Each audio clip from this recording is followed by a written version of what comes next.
What's up, everybody? Thunderbob here, and tonight we're going to be checking out Mario Paint, which was just recently released to the Nintendo Online storefront, and I'm kind of using this as an excuse to check out the mouse support, both on the Joy-Con and just the plug-and-play capability of plugging in a third-party mouse into the Switch 2, and both work pretty well, actually. And I'm also a huge Mario Paint fan. I had this back in like 92, 93. I had that Nintendo mouse and that gray hard mouse pad.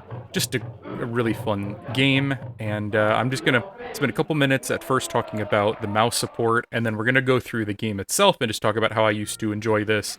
So here is me using the Joy-Con as a mouse, and it works pretty well, actually. I was kind of surprised how well it worked. I was able to beat the first stage of the bug splatting little mini game, which I remember I could beat the first level back in the day, but it was not a very consistent thing, and being able to do this just on my first go with kind of a new control method, that's not too bad. It's not perfect, but it feels pretty smooth.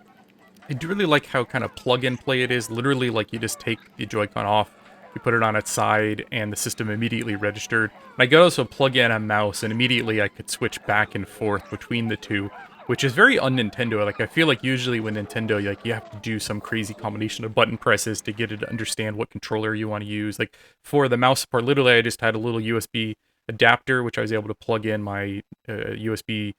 It's a traditional USB to a USB-C, and it plugs right into the system, and the mouse just immediately worked. I didn't have to reboot, didn't have to do anything special.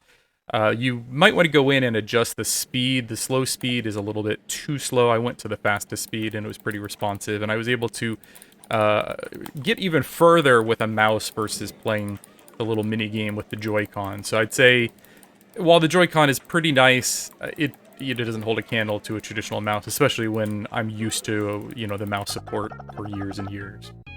Where it's just this kind of awkward feeling like Joy-Con in the hand. Not that it doesn't work, but it's just a little oddly shaped. Now, I just want to go through kind of like my favorite things about Mario Paint. I'm not going to cover everything, but I'm going to kind of show you like how I used Mario Paint in the day. Like, I went through almost all this like by muscle memory. The first thing is just painting is awesome, but they have kind of like a coloring book thing where you can pull one of a couple of different images out, and then you can color it. You can, I use the fill. It's just always easier to use the fill option versus the actual just paintbrush. And I feel like I knew all these colors almost by heart. Just like, oh, that's blue, that's red, that's green, that's... It didn't take long to kind of rebuild what I had back in the day. And unfortunately, I lost my original Mario Paint cartridge. I rebought it recently, but it doesn't have my old artwork saved, my old music saved, nothing from the original game saved. But kind of rebuilding that now. I'm kind of just fast-forwarding through my progress. This probably took me about 7 minutes to put together, just filling in the right colors in the right spots, using the Joy-Con for this. And the only thing I felt was a little off is you press the button on the top as a mouse click, and it felt a little unresponsive. I don't know if it's something in the game where I need to highlight just in the exact right spot for it to register, but there were times where I was clicking and it felt like it wasn't registering, so I'm not sure if that's a thing with the mouse or if that's a thing with the game. And then you got this stamp thing where you can come in here and you can create a stamp. I would always just make my initials so I could put it on my artwork. Yeah, Bob, in this case. And you could do all kinds of things. You can actually save these stamps and then use them in other pieces of Mario Paint, like the animation tool, which I never really messed around with. I am not a good artist. I was not really good enough to utilize the animation tool. But you could come in here and you could save your stamps, and then they're accessible when you go back to your artwork. So if I come in here and I click on the little dude up here, you can cycle through all these different stamps and different colors and backgrounds, and the very last tab is your stamp collection that you created, and you can just come up here and put my initials on the top of my painting here. And then you can also go through here, and if you want to add more elements to it, you can actually use that fill tool with any of these also. Add some Game Boys in the background for no real reason, stuff like that. Just customize the artwork. And you can also, you don't have to use the coloring book. I just I like the coloring more than freehand drawing, just because I'm a terrible artist. This is not my forte at all. But you could do just a blank slate and then use all these elements to kind of design a picture. I remember creating some cool stuff back in the day, not even using the brushes, just using all the little characters and backgrounds and the trees and stuff, creating, you know, almost like cityscapes and parks and things like that. So it's not like, this is not Photoshop or something like that, but it's a fun little art program that I kind of want to give my daughter a chance to check out. I think she might enjoy this. Another thing that I really liked is there's a kind of a cool music editor, and like it has kind of built in like a couple of built-in tracks that you can just play and edit if you want. And what I'd always do is I would take these built-in tracks and I would take like every note and I would change it around to make it sound different. And you could play with the tempo here, you can loop it and stuff. But my favorite thing to do was just to take like this bass song and then come in here and replace like all of the notes with like cat sounds or with pig sounds, because the pig kind of sounds like it's farting. So it'd be like the Mario theme, but in farts.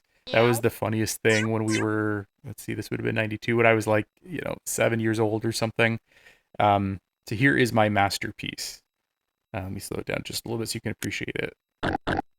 Yeah, that hits hard. Like, that takes me back. We would do this to like all of the pre-made tracks and just have the most fun.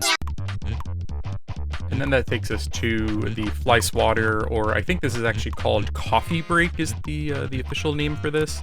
This is like a mini game that's built in, and I probably spent more time with this little mini game than anything in Mario Paint, just because it was like the most gamey thing on the cartridge. And there's like 3 stages. I don't remember if I ever beat the second stage. I definitely beat the first stage back in the day. I can't remember if I actually completed the second stage. I think I got to the boss, and I think it sends 2 of the big boss bugs at you at the same time. So I'm assuming the third stage sends 3 at you, which just seems impossible. But maybe I'll actually beat this, and if I do, I'll see if I could do just a video of me beating Coffee Break on the Switch 2. But overall, this brings back a lot of memories. Like, me and some cousins played with this a lot when we were younger. We had a Super Nintendo.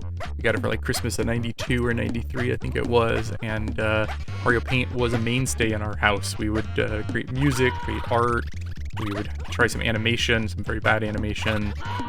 Just so many little things in this package. And I kind of hope maybe Nintendo, now that they've got this quasi-mouse support on the Switch 2, a new Mario Paint would be so awesome. Like, almost like Mario Maker style. Make it where you can create things and then share them and upload them. And maybe you could import it into other games. Like, maybe if they made a new Mario Maker, you could use this program to create some artwork and then import it into Mario Maker, though I imagine we'd see a lot of dong in that, a lot of penis, which is not really Nintendo's thing. So maybe that's why they haven't tried another Mario Paint, or at least one where you can't share anything. But I hope more existing Switch games get patched for the support for the Joycon mouse use. Like, I know the Switch 1 had a few games that supported mouse, surprisingly. I don't know if you know that, but you can actually plug a mouse into the Switch 1. There are a few games that work. Like, Diablo does not, and I think Diablo would be a great game to get this support, so I'm kind of hoping there's a patch with better performance and mouse support. That would be pretty amazing. Yeah, so that's Mario Paint, and that's the mouse and Joy-Con support. Works pretty well. I'm really digging Mario Paint. It's free if you've got the Nintendo Online service, so definitely check this out if you have that available. And I'm just going to end it there. Thank you for watching, everybody, and have a good night.